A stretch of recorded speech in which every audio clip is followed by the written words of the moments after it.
말씀 창세기 3장 1절에서 7절까지 말씀 보겠습니다. 1절에서 6절까지 말씀입니다. 1절에서 6절입니다. 교독합니다. 그런데 뱀은 여호와 하나님이 지으신 들짐승 중에 가장 강교하니라. 뱀이 여자에게 물어 이르되 하나님이 참으로 너희에게 동산 모든 나무의 열매를 먹지 말라 하시더냐.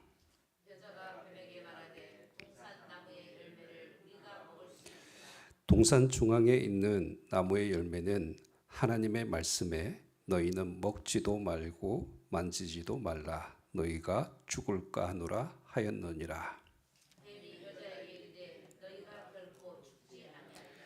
너희가 그것을 먹는 날에는 너희 눈이 밝아져 하나님과 같이 되어 선악을 알 줄 하나님이 아심이니라.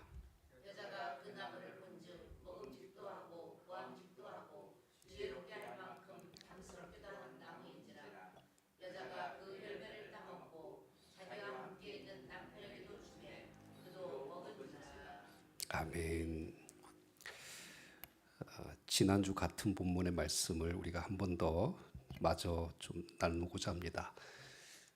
지난주에는 우리가 그 뱀에 대한 이야기를 좀 많이 했던 것 같습니다. 여러분 이 뱀의 실체가 뭐라고 말씀드렸죠? 그냥 지금 세상 속에서 그 들에 있는 그 들짐승 뱀이 아니라 옛뱀, 사탄이라고 하기도 하고 마귀라고 하는 이제 그 사탄의 그 실체에 대해서 우리가 나누면서 그 사탄의 강교함이 어떻게 아담과 하와를 범죄했는가 이제 그 내용을 우리가 좀 들여다보고 있습니다. 이제 그 죄가 들어오는 이제 과정을 오늘 우리가 좀 더 유심히 살펴보려고 하는데요. 여러분 지난주 말씀 1절 말씀 우리 다시 한번 더 읽겠습니다. 시작. 그런데 뱀은 여호와 하나님이 지으신 들짐승 중에 가장 강교하니라. 여자에게 물어 이르되 하나님이 참으로 너에게 동산 모든 나무의 열매를 먹지 말라 하시더냐. 그러니까 뱀이 여자에게 던진 첫 번째 질문이었지 않습니까? 하나님의 말씀에 대해서 지금 의문을 품게 했던 질문이에요. 모든 각종 나무의 열매는 임의로 먹을 수 있었어요. 다만 단 하나 뭘 못 먹습니까? 선악을 알게 하는 그 나무의 열매는 먹지 말라 하셨던 겁니다. 근데 사탄은 모든 나무의 열매를 먹지 말라 하시더냐라고 하면서 그러니까 어떤 생각을 심어주냐면 다 할 수 있는데 한 가지 할 수 없는 일에 대해서 강조를 하고 있죠. 그리고 하나님께서 주신 모든 것에 대해서 만족하는 것이 아니라 그 없는 것 하나 때문에 하나님에 대한 원망을 가지게 만드는 그 마음을 심어주고 있는 겁니다. 그러니까 없는 것 하나 때문에 가지고 있는 모든 것들도 다 부정하게 만드는 것. 그러니까 이것이 이제 사탄의 전략입니다. 자, 그리고 이제 오늘 2절, 3절 말씀에 보시면 자, 여자가 뱀에게 이렇게 대답합니다. 2절 보세요. 여자가 뱀에게 말하되 동산 나무의 열매를 우리가 먹을 수 있으나 여러분 이 말씀 앞에 다시 한 번 더 창세기 2장 16절 17절 말씀과 딱 같이 펼쳐놓고 한번 봐주세요. 자, 동산 나무의 열매를 우리가 먹을 수 있으나 뭐가 빠졌죠? 정확한 하나님의 표현은 뭐였습니까? 동산 각종 나무의 열매를 내가 임의로 먹되 여기 각종이란 말은 모든이란 단어의 똑같은 개념입니다. 근데 이 모든이란 말이 하와의 입에서는 어떻게 됐습니까? 빠졌죠 지금. 그러니까 여자는 그 사탄의 의도대로 모든 나무의 열매가 허락되지 않았다는 것에 대해서 지금 마음이 불편한 거예요. 그래서 이 표현이 지금 이렇게 나온 겁니다. 모든 것이 아니구나. 자, 그리고 3절 말씀 더 보세요. 동산 중앙에 있는 나무의 열매는 하나님의 말씀에, 그러니까 여기도 보면 하와가 하나님의 이름을 어떻게 부르고 있죠? 여호와 하나님이라고 부르지 않고 엘로힘, 그 하나님의 말씀, 이제 이런 표를 쓰고 있지 않습니까? 그러니까 하와의 마음속에 그 하나님과의 언약의 개념이 없는 거예요. 그러면서 그러니까 사탄의 은호와 똑같은 형태를 가지고 그 말투를 그대로 답습하고 있는 이런 모습들도 비춰집니다. 자, 그러면서 이렇게 말하죠. 너희는 먹지도 말고 만지지도 말라. 너희가 죽을까 하노라 하셨느니라. 자, 여기서는 이 말씀이 뭐가 좀 다르죠? 창세기 2장 17절 말씀과 딱 비교해 보시면 원래 정확히 하나님의 명령이 뭐예요?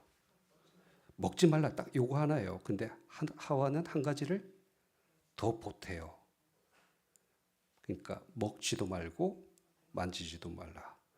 그러니까 먹지 못하는 것도 불만인데 만지지도 못하는 것까지도 이제 불만인 것처럼 그렇게 오만거리가 되어버린 것이죠. 자, 그러면서 이제 마지막 표현이 뭐냐면 너희가 죽을까 하노라 하셨느니라 라고 이제 이렇게 말씀으로 하와의 그 대답이 끝나는데, 여러분 그 너희가 죽을까 하노라, 원래 이 말씀의 원문은 뭡니까? 내가 먹는 날에는 반드시 죽으리라. 여러분 이 차이 아시겠습니까? 반드시 죽으리라, 죽을까 하노라. 하나님은 반드시 죽는다고 말씀하셨고, 근데 죽을지도 몰라. 하와는 이런 뉘앙스를 가지고 지금 이 말을 표현하고 있습니다. 그 사탄과 여자가 대화를 하는 도중에 하나님께서 인간에게 주신 그 말씀이 어떤 형태로 지금 나타나고 있냐면, 어떤 것은 빼버려요. 또 어떤 것은 그 어떤 대목에서 이 내용을 추가도 하고요. 또 어떤 부분에 있어서는 그 의미를 어떻게 바꿉니까? 왜곡해버리죠. 그러니까 점점 이 사탄의 논리와 생각이 여자의 그 마음을 잠식해 들어가면서 그 하나님의 말씀에 대한 확신을 어떻게 하고 있어요? 흔들어 버리고 있는 것입니다. 그러니까 여러분, 그러니까 이런 전략이에요. 때로는 말씀에 대해서 우리는 내 생각 하나를 추가할 때가 있잖아요. 그리고 때로는 내 상황과 환경에 따라서 하나님의 말씀을 한 가지를 빼버리기도 하는 경우들도 있죠. 그렇게 이제 말씀을 왜곡하고 변질시키는 것이 사실은 죄가 우리 안에 들어오게 만드는 하나의 통로가 된다는 것입니다. 오늘 여기 4절 말씀 한번 다시 봐주세요. 그 여자가 이렇게 마음이 흔들릴 때 사탄이 결정타를 날립니다. 뭐라고 이야기합니까? 뱀이 여자에게 이르되 너희가 어떻게 하리라? 결코 죽지 아니하리라. 자, 여러분 잘 보세요. 창세기 2장 17절에 하나님께서는 정확하게 뭐라고 말씀하셨습니까? 반드시 죽으리라. 그러니까 반드시 하나님께서 말씀하신 대로 그렇게 이루실 것이다 말씀하셨는데, 사탄은 뭐라고 합니까? 결코 죽지 아니라, 결코 그런 일은 일어나지 않는다. 하나님의 말씀대로 이루어지지 않을 것이다 라고 그렇게 지금 그 서로 하나님과 사탄의 이 생각이 충돌하고 있는 것을 볼 수가 있습니다. 근데 중요한 것이 뭐냐면 그 하나님과 사탄 사이에 있는 여자, 사람은 어떤 생각을 가지고 있었죠? 그러니까 반드시와 결코라는 이 상반된 말 속에 인간이 태한 그 입장이 어떤 표현이었습니까? 죽을까 하노라. 여러분, 이것이 우리 인간이 가지고 있는 이제 그런 태도입니다. 뭐뭐 할까 하노라. 그러니까 이런 것을 뭐라고 이야기하냐면 우리는 한자로 반신반의라고 하죠. 그러니까 하나님의 말씀을 안 믿는 건 아닙니다. 근데 또 한편으로는 반은 믿지만 반은 또 의심하는 거예요. 이럴까 저럴까 믿을까 말까. 그러니까 그럴 수도 있고 아닐 수도 있고. 그러니까 이런 이상한 중립적인 태도를 오늘 지금 하와가 우리에게 그 대답 속에서 우리에게 보여주는데, 사람의 그 인생이 이런 형태를 가지고 있습니다. 하나님의 반드시, 사탄의 결코 사이에 우리 인간은 그러니까 이런 그 언어의 그 감정을 가지고 우리가 신앙생활을 하고 있는 것이죠. 과연 그럴까? 그러니까 여러분, 그러니까 이런 모습에 대해서 하나님께서는 어떻게 보실까요? 이런 걸 불신하기로 합니다. 여러분 신앙적으로 그러니까 이런 것을 그 회색 신앙이라고 하죠. 혼합주의 신앙입니다. 그러니까 어떤 개념이냐면 하나님도 사랑하고 세상도 사랑하고 덥지도 아니하고 차지도 아니하고 하나님께 속하기도 하지만 세상에 속하기도 하고 또 한편으로 보면 교회 안에서는 항상 그 말씀이 절대적인 진리인 것처럼 그렇게 생각하지만 교회 밖을 나가는 순간에는 말씀이 아니라 세상의 논리와 상식과 세상의 그 기준을 가지고 살아가고 있는 그러니까 이런 이중적인 하나님과 세상을 짝하에서 섬기는 그러니까 이런 태도가 있다는 것이죠. 그러니까 지금 하와가 취하고 있는 그러니까 이런 중립적인 태도, 말은 좋아 보여요. 중립적이니까. 근데 하나님 보시기에 이건 뭡니까? 이게 죄예요, 죄. 그러니까 여러분 불신앙의 모습을 우리가 정확하게 이해해야 됩니다. 믿음이라는 것이 뭐냐? 여러분 내가 하나님 50% 믿어. 이거 믿는 겁니까? 안 믿는 겁니까? 안 믿는 것이죠. 그리고 80% 믿으면 믿는 것 같지 않아요? 더 많이 믿으니까. 근데 그거 아니에요. 99%를 믿어도 1%를 안 믿으면 안 믿는 거예요. 그러니까 하나님의 말씀에 대해서 우리가 뭐뭐 할까? 아닐까? 그러니까 이런 마음이 흔들리는 그 순간 믿음은 사라지는 것이죠. 그러니까 여러분 죄가 우리 안에 어떻게 들어올까요? 그러니까 우리가 그 사탄의 어떤 강교함을 계속해서 우리가 정확하게 이해를 해야 되는데 그러니까 이 부분을 우리가 그 하나 예를 들어서 정확하게 실제적인 예로 한번 들어보면 요셉의 예가 적당할 수 있을 것 같습니다. 여러분 창세기 한번 39장으로 한번 가봐 주세요. 창세기 39장.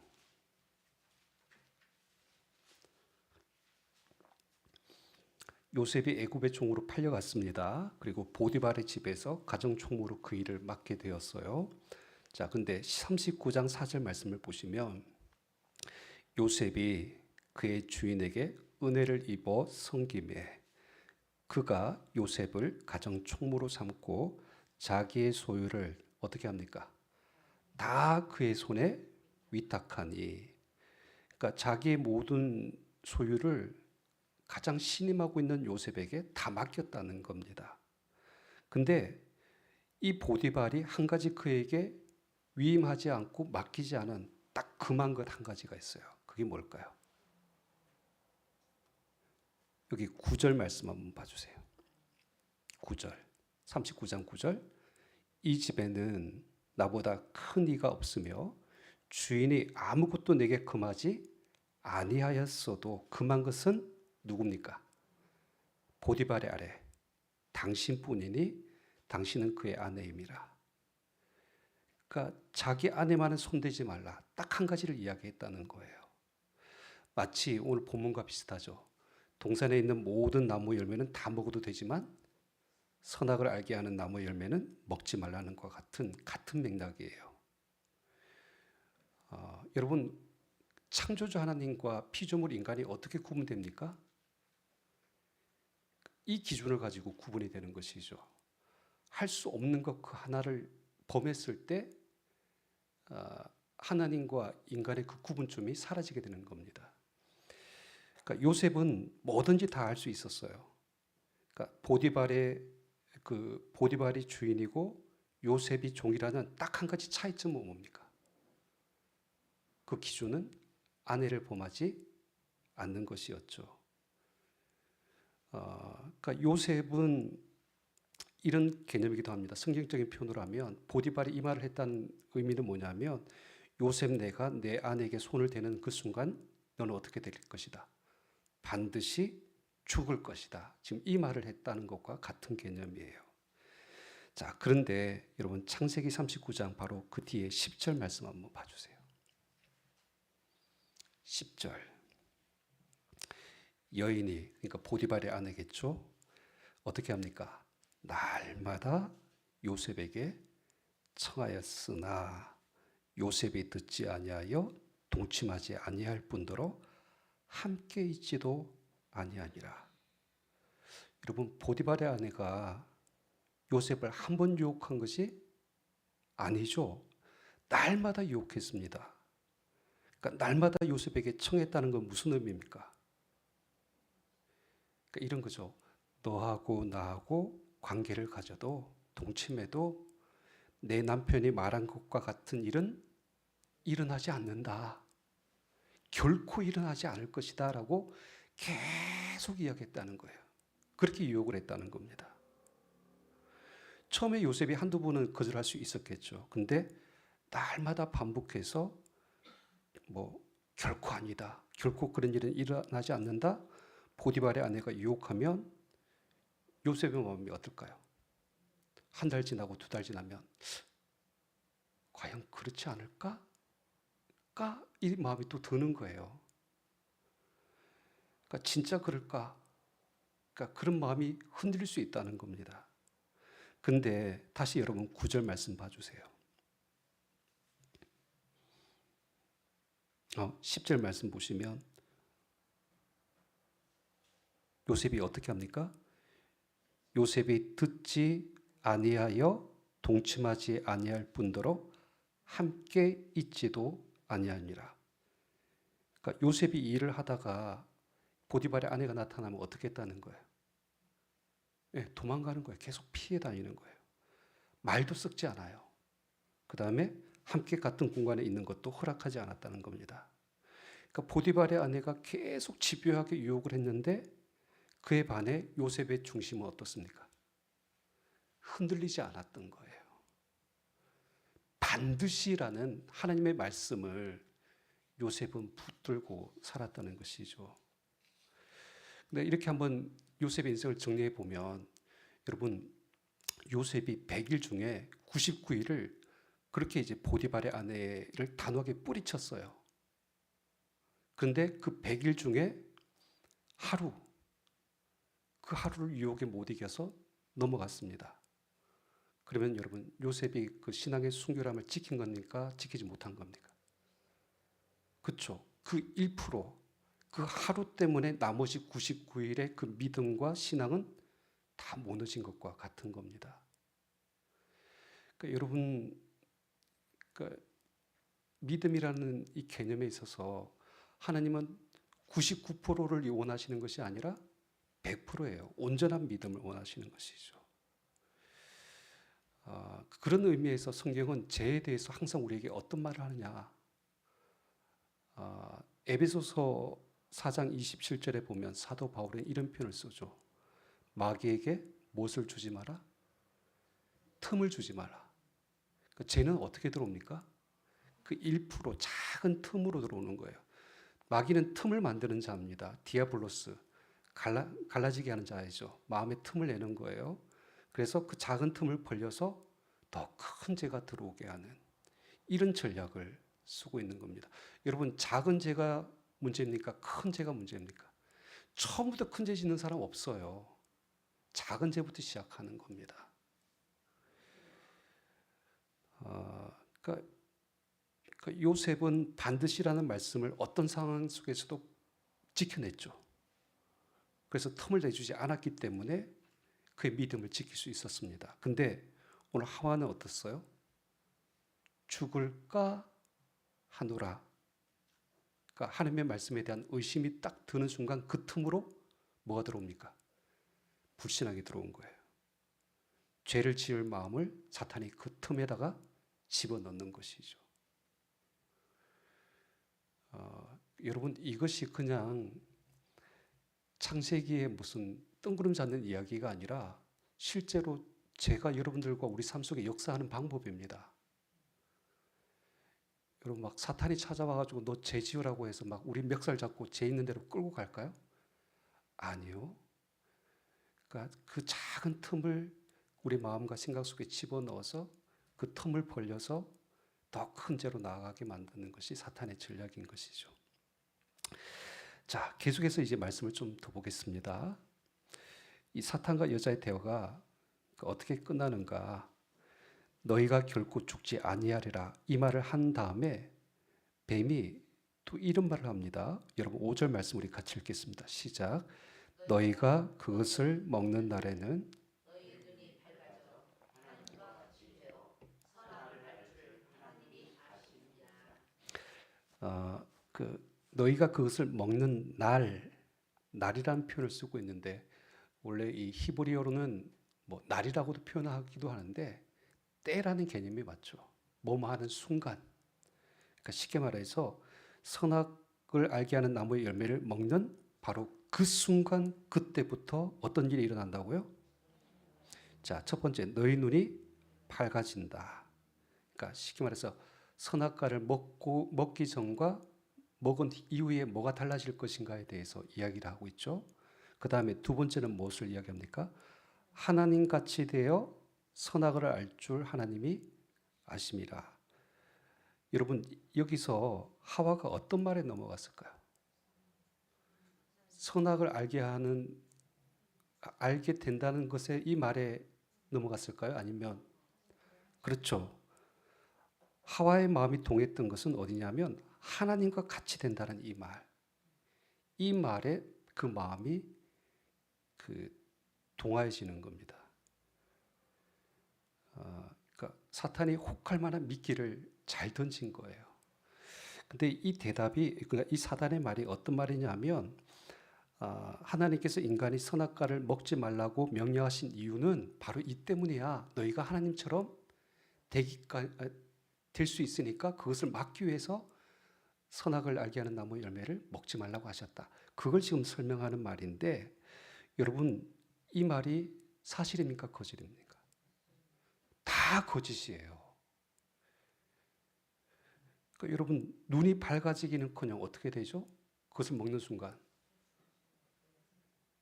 악에는 더 밝아지긴 하지만 선에는 어두워져 버리잖아요. 선악을 분별하지 못해요. 그 다음에 하나님같이 됩니까?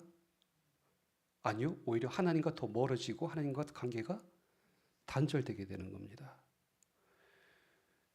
그러니까 여러분 사탄이 죄를 짓게 만드는 전략 중에 그 무기가 뭐냐면 거짓이에요. 거짓. 그래서 신약성경에 예수님께서 말씀하셨지만 사탄은 거짓의 아비라고 나오지 않습니까? 속이는 자입니다.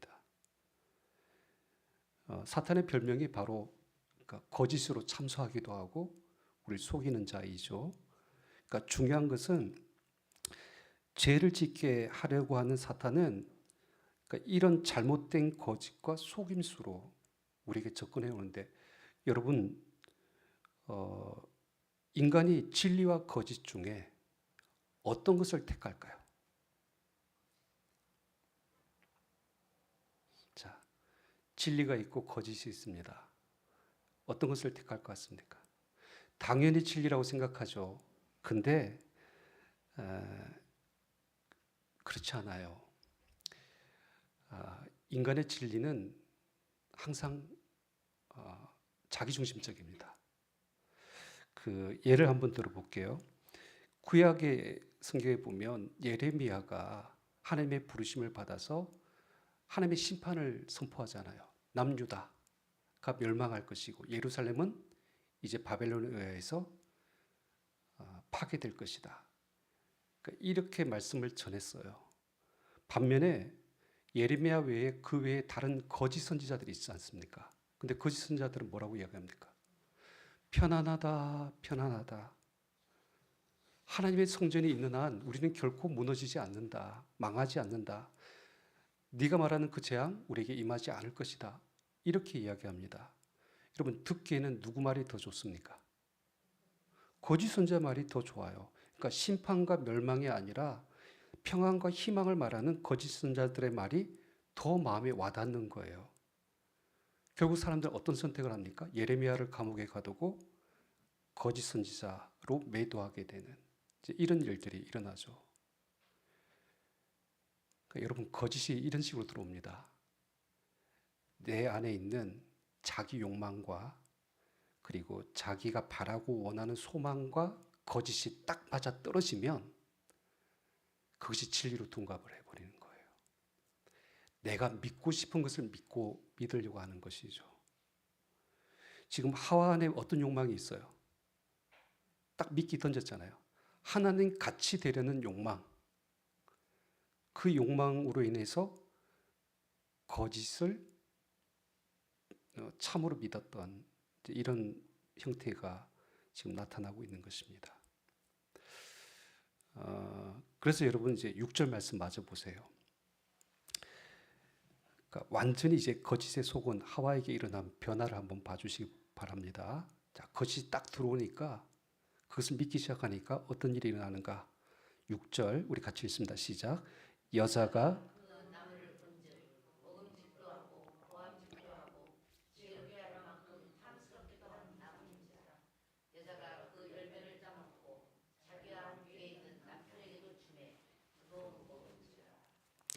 말씀을 좀 잘 끊어서 보셔야 됩니다. 여기 여자가 그 나무를 본 적. 그러니까 히브리 원어를 그대로 번역하면 자, 그러니까 하나님 같이 되리라라는 이 말을 딱 듣자마자 그러자 여자가 그 나무를 보았다. 이게 히브리 원문의 번역입니다. 여러분 그 전에도 여자가 이 나무를 본 적이 있습니까? 없습니까? 있었죠. 당연히 2장에 보면 그 나무가 어디에 있었어요? 에덴 중앙에 가운데 있었어요. 그냥 지나가면서 맨날 볼 수 있었던 그런 나무입니다. 근데 사탄의 꾀임에 빠져서 그 거짓의 말을 딱 듣다 보니까 이제 그 나무가 어떻게 보이기 시작하는 거예요. 먹음직하고 보암직도 하고 지혜롭게 할 만큼 탄스럽다라는 이 생각의 전환이 이루어지는 거예요. 근데 한번 잘 생각해 보세요. 여러분 나무가 변했습니까? 아니죠. 나무는 원래 그 자리에 그대로 서 있었어요. 근데 지금 나무가 달라 보이기 시작했어요. 예전에는 먹음직스럽고 보암직하고 지혜롭게 할 것 같다는 생각을 해본 적이 없었어요. 그런데 지금은 어때요? 보는 순간에 나무가 그렇게 보이기 시작하는 거예요. 그 나무에 어떤 것이 투영이 된 겁니까? 내 욕망이 투영이 된 거예요.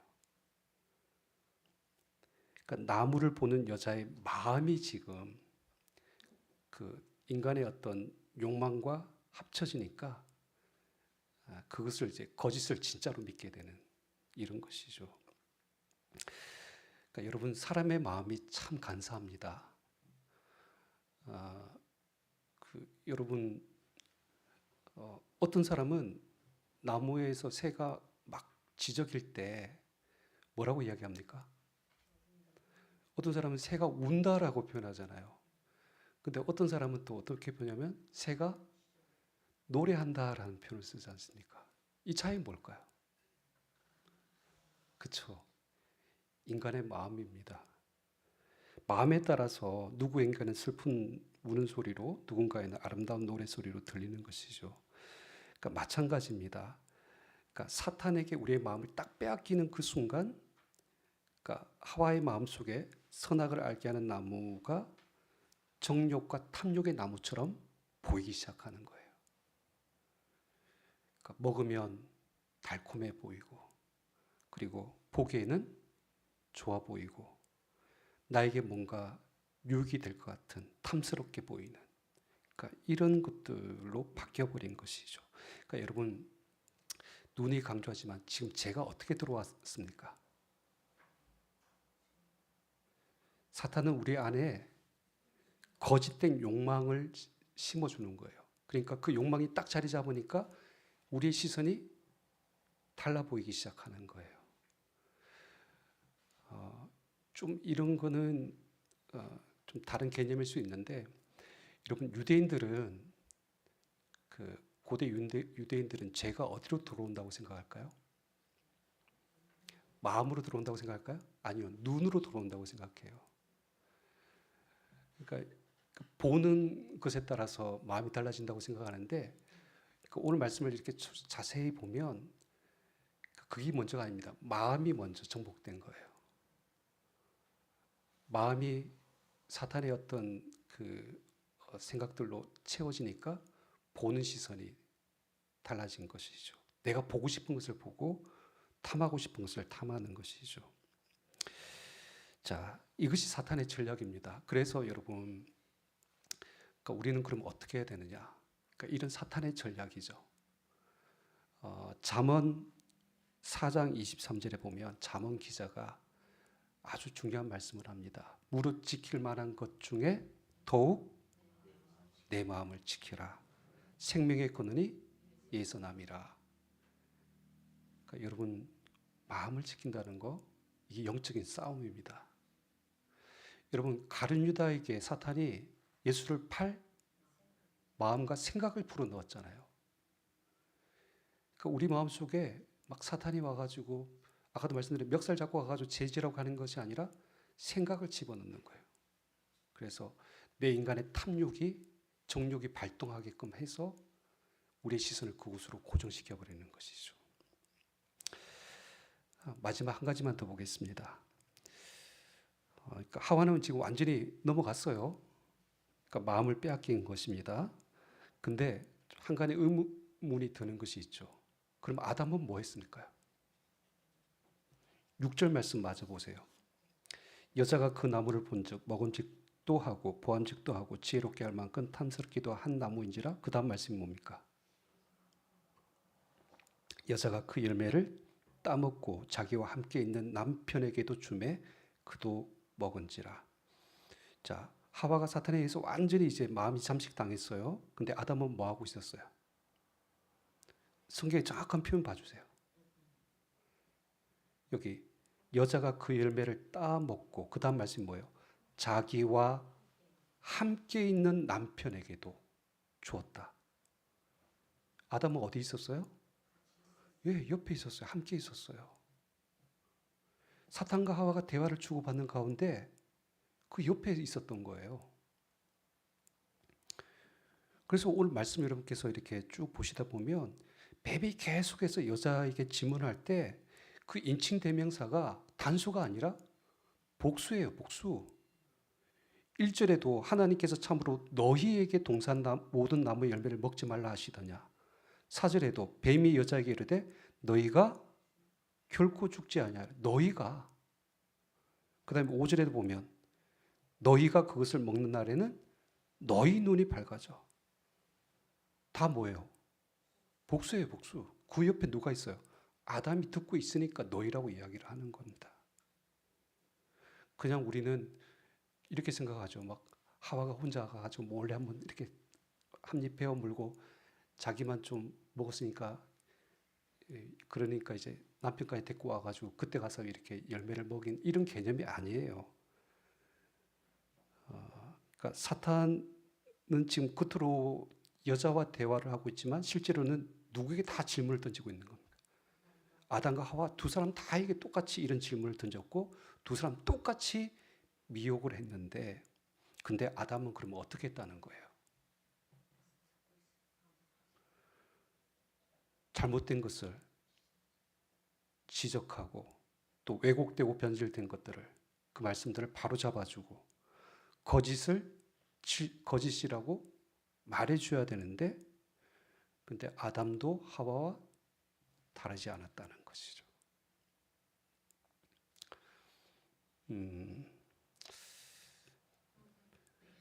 여러분 여기 6절 말씀을 보면 좀 특이한 것이 있습니다. 여기 보니까 우리말 성경에는 여기 여자가 그 열매를 어떻게 하고요? 따먹고, 이게 한 단어잖아요. 근데 히브리 원어는 두 가지 동사로 쓰여져 있어요. 그러니까 어떻게 되냐면 이 열매를 따다, 히브리어는 이제 와티카흐라고 되어져 있거든요. 그 다음에 접속사 와우란, 그리고라는 단어가 나와요. 그리고 어떤 단어가 나올까요? 먹다, 와토칼이라는 단어가 구분돼서 나와요. 그러니까 보세요. 열매를 땄다, 그리고 먹었다. 또 이 두 가지 동작, 한 동작이 아니라 두 가지 동작으로 구분 짓고 있는데, 그뿐만이 아니라 자, 열매를 따고 하와가 먹고 그 다음에는 어떻게 하죠? 그리고 남편에게 주었다. 자, 그리고 그 다음에 그도 먹었다. 계속해서 이 접속사 와우라는 단어가 그리고라는 단어가 반복해서 나와요. 왜 성경에 이런 디테일한 동작 하나하나까지 구분지어서 이야기할까요? 이 모든 과정을 지금 누가 지켜보고 있습니까?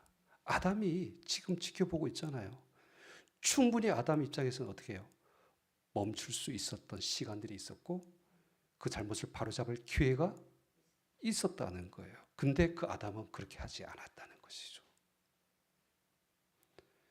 처음에는 방관했을지 모릅니다. 근데 어느 순간에 같이 동참하죠. 그리고 그 다음에는 함께 그것을 먹어버리는. 그러니까 이 아담의 모습을 지금 우리에게 지금 보여주고 있는데, 여기서 우리가 좀 마지막으로 고민해 봐야 될 부분들이 이것입니다. 여러분, 창세기 2장에 하나님께서 남자와 여자를 만드신 이유가 뭡니까? 여자를 만드실 때 하나님께서 뭐라고 말씀하셨어요? 그렇죠. 돕는 배필의 역할이죠. 그러니까 혼자가 아니라 둘인 이유는 뭡니까? 가정의 이유죠. 그러니까 서로가 울타리가 되어주는 거예요. 서로에게 하나님의 말씀을 무릎 붙잡아주는 울타리가 되어주고, 죄의 오염으로부터 막아주고 지켜주고, 잘못된 것을 책망하기도 하고 바로 잡아주기도 하고, 이것이 가지고 있는 공동체의 의미가 가정 속에 있는 것이죠. 근데 여러분, 교회도 마찬가지입니다. 교회는 공동체예요. 한 사람이 무너지고 죄로 인하여서 넘어지면 우리는 어떻게 해야 됩니까? 바로 잡아줘야죠.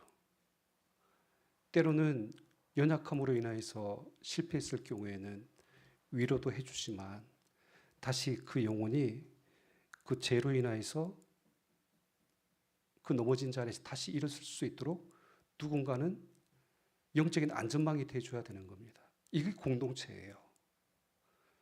근데 오늘날 교회에 보면 딱 죄가 들어왔을 때 어떤 일이 일어날까요?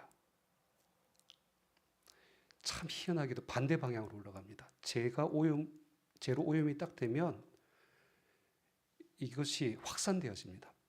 더 파괴력 있게 확산되어지죠. 거짓을 말하면 거짓으로 대하고, 폭력으로 대하면 폭력으로 대하고, 그러니까 잘못된 방향으로 가고 있는 것이죠. 그런데 교회 공동체의 의미는 뭐냐면, 그러니까 이 시대에 하나님의 견고한 진이 되어서 영적으로 그 거룩함을 지켜나갈 수 있도록, 그러니까 든든한 울타리가 되어주는 것이 중요합니다. 그래서 여러분 옆에 있는 분이 중요한 거예요. 우리 새롭게 성도들이 셀로 묶여져 있고 또 여러 가지 또 교회 안에서 여러 소그룹 모임으로 관계들로 묶여져 있는데, 그냥 이것이 단순히 인간적인 어떤 관계를 맺기 위한 것이 아니라 영적으로 서로를 붙잡아주고 다시 이렇게 세워주고 죄로부터 함께 믿음으로 설 수 있도록 서로 위로하고 격려하는 이 믿음의 공동체로 우리를 세워주신 줄 믿습니다. 여러분, 창세기 3장 말씀이 좀 어렵고 힘든 말씀이에요. 왜냐하면 죄에 대한 부분이지만 우리가 다시 한 번 더 죄가 우리 안에 어떻게 들어오는가, 영적으로 우리가 분명하게 일을 하고 있어야 됩니다. 그리고 우리가 어떤 영적인 태도로 이 죄를 이겨낼 것인가, 마음을 지키고 더 나아가 이제 하나님께서 주시는 믿음의 공동체를 세워나감으로 말미암아 우리가 함께 능히 이 죄를 이기고 승리하는 우리 모두가 되기를 주님으로 축원합니다. 우리 기도하겠습니다.